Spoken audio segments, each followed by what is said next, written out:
فرق الإنقاذ تسابق الزمن لانتشال ناجين محتملين من بين الأنقاض أو جثث من قضوا في الزلزال المدمر على الأقل.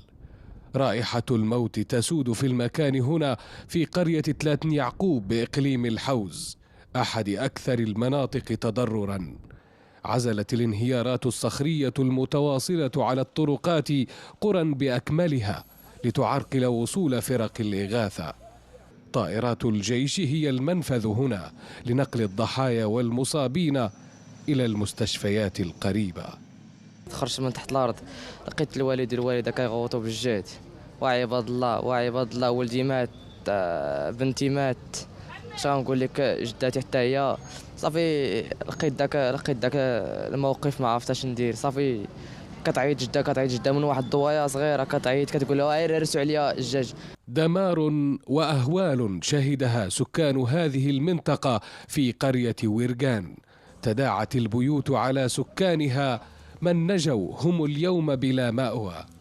تنبش الجرافات بحثا عن متاعهم وسط الركام.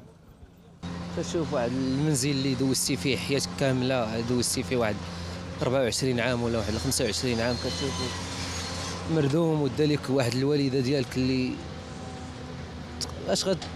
كي غتوصفها اعز ما عندك، مشات لك بين هاد الجدار هادو، كتحس بواحد القشعريره اللي لا اله الا الله. وجوه شاحبة حزينة أعياها الخوف والسهر، وإن أقيمت خيم الإيواء ووصلت إمدادات الإغاثة. مشى الجيران، مشى الطيور، عطى الله الخبز، عطى الله اللحم، عطى الله ضنون، عطى الله الحليب، عطانا الفاكهة.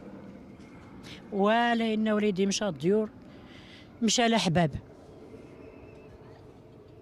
أي الزلزال الذي يعد الأعنف في المغرب منذ قرن على الأقل دمر قرى بأكملها وسواها تماما بالتراب. كانت بيوتا لساكنيها لعشرات السنين، تهاوت في ثوان على الأرض، لم يبق منها إلا هذه الأطلال.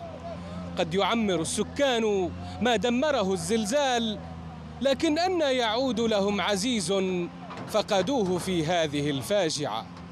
أنس عياش، الشرق، من قرية ويرغان، إقليم الحوز، وسط المغرب.